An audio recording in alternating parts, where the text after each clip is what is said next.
consequences of distracting rhetoric and politicizing intelligence regarding the virus's origins? Well, as I said, it makes it very difficult for analysts to do their work, because if they know that what they're writing or what they're briefing is going to be questioned, not because somebody disagrees with the substance, but disagrees with why they're being told something, it makes it increasingly difficult for analysts to do good work, because they are worried about the consequences. Nobody wants to be vilified, either as an ethnic group or professionally, and so that becomes a problem. Thank you, Dr. Lowenthal. There are clearly troubling consequences, as you noted, of this rhetoric, both for the value and ability for us to do the work, as well as for our AAPI community here in the United States, as well as we've all talked about today, our intelligence community's efforts. How can we make sure we course correct what has been happening to both ensure the safety of our communities and preserve the integrity of our intelligence work as we seek to fully understand the origins of COVID? Well, the issue of vilifying communities is beyond the scope of the intelligence community. That's not our responsibility. That's a leadership issue. That's a political leadership issue. In terms of the partisanship, I mean, you have to hope that people on both sides of the aisle recognize that analysts are not out there trying to grind an axe. They're trying to present the best intelligence they have at the time, with caveats and with uncertainties, and that they're doing this not because they're being pusillanimous, but because they really don't know the answer. And I've had to deal with senior officials many times, and I know this is frustrating, that, you know, you want an answer, and sometimes we just can't give you an answer. And that creates a tension between these two communities, between the policy community and the intelligence community. But that is the reality of a lot of the issues on which we work. Thank you, Dr. Lowenthal. You know, it is my definite hope through these discussions that we're having that we can put the harmful rhetoric aside that we have seen and focus on the work that matters, protecting our nation's public health and preparing for future public health crises. We can be tough on the CCP and their lack of transparency and cooperation with pandemic-related investigations, but we must do so without putting at risk the safety and well-being of Asian Americans and our communities. If we fail to do this, we are only strengthening the CCP's efforts to distract and to mislead, and gets us no closer to fully understanding the origins of COVID and allowing us to do the good work of preventing future crises and being able to respond to save lives. Thank you, Mr. Chair. I yield back. I now recognize Ms. Lesko from Arizona for 5 minutes. Thank you, Mr. Chairman. Over 1 million Americans died. Millions more got sick, some with long-term effects from COVID-19. It is absolutely vital that we determine what happened. What did China do? Did people within our own government cover up information because they had professional conflicts of interest or for political reasons? The ranking member says COVID-19 should not be a political issue. I agree, but with all due respect, sir, I contend that it is you that is making this a political issue. You said that the only reason we are having this hearing today is because of President Biden wanting to get to the bottom of it. With all due respect, are you kidding me? You have been in the majority, the Democrats have been in the majority for the last 2 years, and there has been no hearings on the origins of COVID while you were in the majority. My first question is for Mr. Ratcliffe. Mr. Ratcliffe, in your testimony, you wrote, "The challenges that I and other senior Trump administration officials encountered while in office include legitimate concerns about the closely held sources of our intelligence and the sensitive methods used to obtain it, as well as illegitimate roadblocks related to professional conflicts of interest and partisan politics." Can you please elaborate on the conflicts of interest you encountered? Thank you, Congresswoman. Good to see you again. I referenced in my opening a report from the Analytic Ombudsman who found that person, by the way, is a career individual. It's not a political appointment. That person is charged with refereeing disputes about assessments.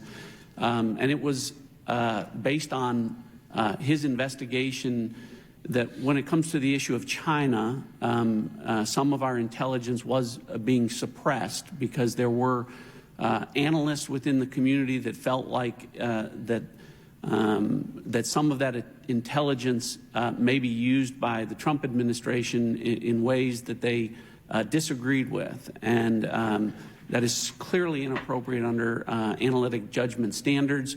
And again, that's not my opinion. That's the independent opinion of the Analytic Ombudsman. My next question for you, Mr. Ratcliffe, is you mentioned in your written testimony that CIA analysts on China were reluctant to bring forth the information.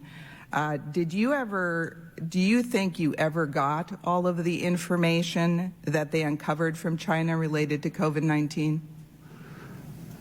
Well, I think that, intelligence is such that we're constantly gaining new information, even where we have limited sources and methods. I do think that there were headwinds to get information. I endeavored to be made aware of as much as possible. And ultimately, that's what led to the process where I worked with Secretary of State Mike Pompeo on the State Department fact sheet to put out the information about the coronaviruses, their similarity to what became COVID-19, researchers at the Wuhan Institute of Virology becoming sick, and the other information that was included in that fact sheet, so that that information would hopefully drive further declassifications of intelligence to the American people and would drive congressional hearings going forward. Unfortunately, that hasn't happened the way that we anticipated. Thank you. Mr. Feth, in the January 2021 fact sheet on activity at the Wuhan Institute of Virology, which you helped to write, it mentions WIV researchers who got sick in 2019 with COVID-like symptoms, which we've talked about. Can you tell us more about these sick researchers? I can share the view that I think that the sick researchers are probably still today the most potentially probative part of this story that we are yet aware of. It's been suggested already that the passage of time doesn't help in finding a confirmed answer here, and that's certainly true, and that's probably true also with respect to some of what we'd want to know about these sick researchers and what tests were taken and what material and evidence would have been available from the autumn of 2019. But still, what we know is that there is additional information that the U.S. government has that was not able to be specified at the time in the fact sheet that was released in January of 2021. But part of the hope in doing the fact sheet, as Director Ratcliffe just noted, was that it would bring interest and, frankly, pressure and help make the case for additional disclosure, including by the Biden administration once they came in, interest by those with subpoena power elsewhere in Washington, because it certainly, bowled us over, frankly, to find in the autumn of 2020 that there was, after all, U.S. government information about a cluster of illnesses in that lab, which is exactly what you would expect to happen if the origin of COVID came from a laboratory accident where a worker became ill knowingly or not, and then took the virus out into the community and had it emerge in Wuhan, a place where there's really hard to imagine any explanation for a bat coronavirus emerging for the first time on Earth unless it walked out the door of the lab. Thank you very much for all of your testimonies, and I yield back. Now recognize Dr. Joyce from Pennsylvania. Thank you, Chairman Wenstrup, and thank you to our witnesses for appearing here today. Let me be clear. The work that this subcommittee is conducting is critical to ensure that the destruction that was caused by the outbreak of the COVID-19 pandemic and our subsequent response is never again repeated. To quote from the Lancet COVID-19 Commission, identifying COVID-19 origins would provide greater clarity into not only the causes of the current pandemic, but also the vulnerabilities to future outbreaks and strategies to prevent them. Beginning with my service on the House China Task Force and throughout our investigation on this subcommittee, I have had consistent concerns with the NIH biomedical research security and how the NIH interacts with other elements of our government on research that could raise national security concerns. For this reason, last Congress, I introduced the Safe Biomedical Research Act, which did become law, that required both the NIH and HHS at large to consult with the director of the Office of National Security within the Department of HHS and the Assistant Secretary for Preparedness and Response, the Director of National Intelligence, the Director of the FBI, and the heads of other appropriate agencies on a regular basis regarding biomedical research conducted or supported by the NIH that may affect or be affecting other matters of national security. Director Radcliffe, since this was not law when you served, do you feel that these requirements would have been beneficial to ensure research being conducted by the NIH was being properly vetted for national security risks? Yes. Overall, what was your experience with the NIH, and were they cooperative during the initial outbreak on matters such as lab leak theory? To be candid, some of the information that came from officials there was inconsistent with what later became intelligence and later became publicly known through open source intelligence. As has been discussed here, there are questions about relationships, including scientists from the NIH, and whether or not they had an interest in one theory over another, and how that would have been or should have been disclosed. In December of 2022, then Chairman of the House Permanent Select Committee on Intelligence, Adam Schiff, released an unclassified report on the origins of COVID-19, where he wrote, "At the onset, it is important to note that the first warning signs of an emerging novel virus will almost always come from public health authorities and their unclassified reporting." Director Radcliffe, to your knowledge, what mechanisms and processes exist between the intelligence community and public health authorities, such as the CDC, to coordinate the aforementioned dissemination of knowledge about the identification of novel diseases, particularly in countries like China? Well, with respect to China, particularly, it is not unusual for local officials to actually suppress intelligence from national leaders until a problem can be arrested or remediated. Sometimes lives depend on that. It's one of the interesting things about the events that took place, and the fact that, as Mr. Feith testified, researchers became sick within the Wuhan Institute of Virology with symptoms that were consistent with COVID-19. There has been public reporting about intelligence that those patients, that those researchers became patients and were hospitalized. So without confirming the accuracy of that, what I would submit to you is, if that is in fact the case and those hospitalizations took place, the lab results and tests from those patients, if submitted for genetic sequencing, would be dispositive of the issue of whether or not those initial or patient zeros worked at the Wuhan Institute of Virology. I would submit to you that in China, there are not HIPAA considerations that prevent the Chinese government from accessing that. I would submit to you that if this took place, they have the answers to that, and I would submit to you that if the answers were exculpatory in nature, that information would have been shared by the Chinese government, which it has not. Had that information been shared early, could this have been a regional, a local endemic, as opposed to unleashing this pandemic onto the world? Absolutely. That is just one of many factors, and unfortunately, actions that the Chinese government took or did not take.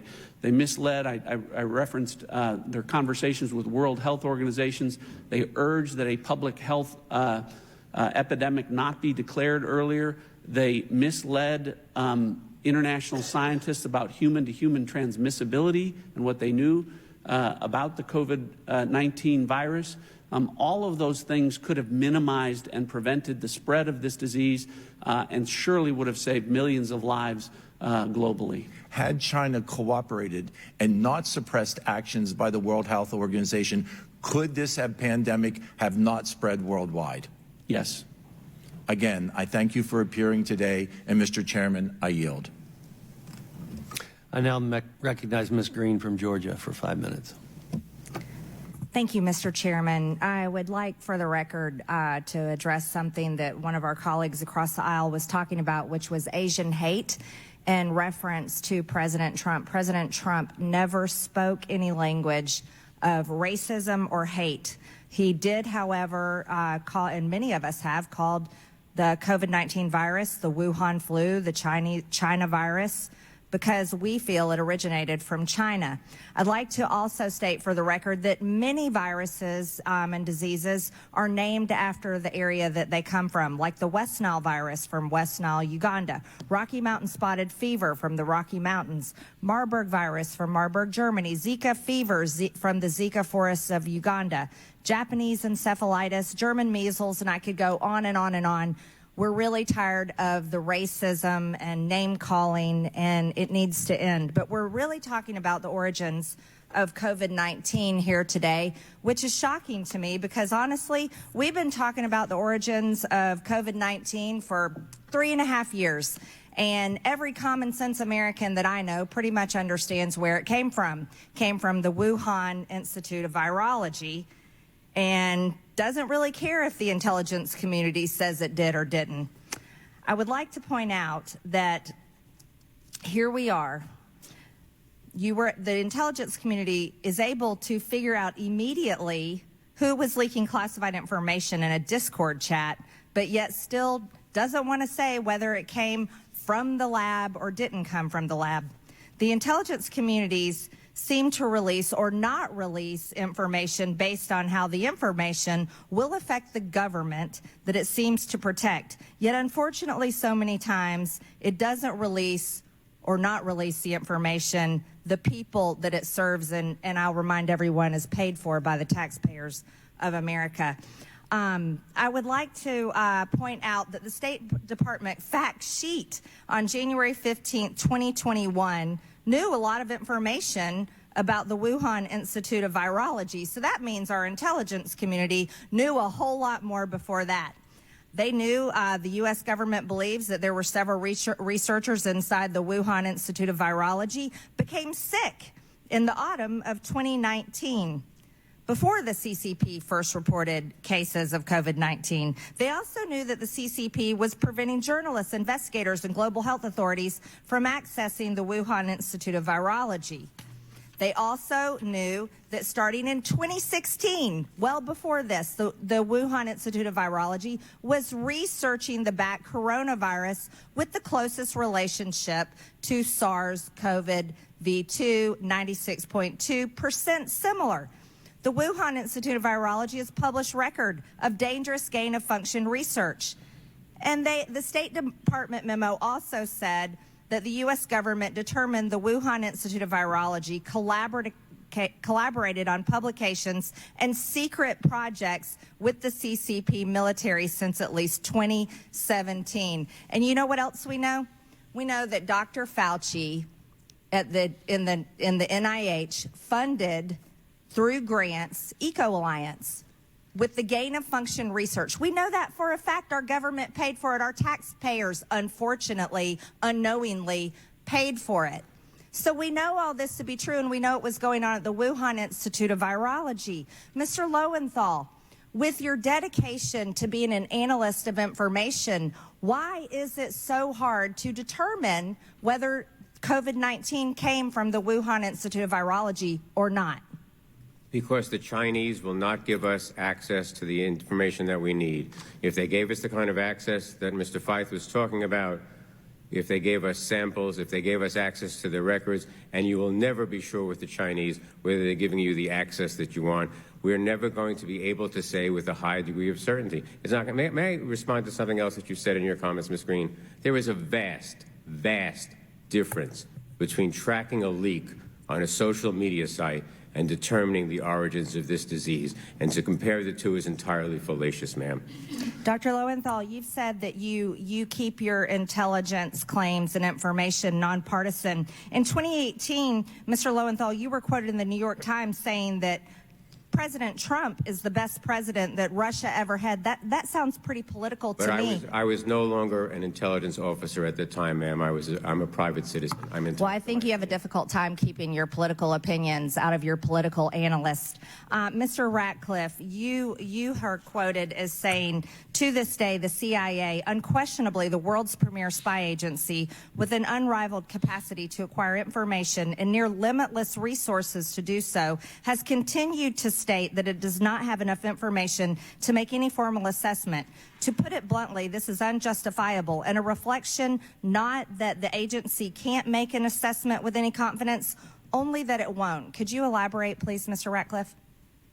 Well, I've talked about the overwhelming evidence on and intelligence on one side of the ledger that supports that the lab leak is the only plausible assessment at this point in time, and that conversely, that there really at this point isn't anything that ties COVID-19 to nature.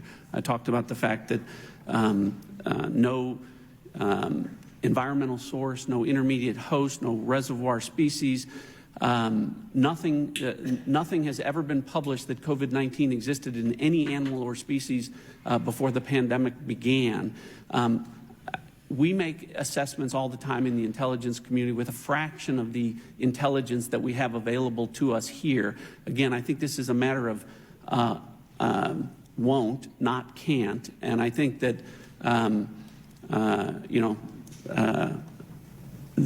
that it's unjustifiable when we're talking about 1 million Americans dead and as many as 10 or 15 million worldwide, and this contradiction that the current administration is taking through the intelligence community and that you've heard here today, that we'll never know the answer to this unless the Chinese cooperate, is a contradiction with those that say our goal here is also to prevent a future pandemic. We'll never be able to prevent it if we don't get the answers that we need with respect to how this happened in the first place. Thank you, Mr. Ratcliffe. I think it's an issue of won't, not can't as well, and perhaps we need to look deeper into whether was China trying to sway possibly an election, a presidential election, or was it some type of bioweapon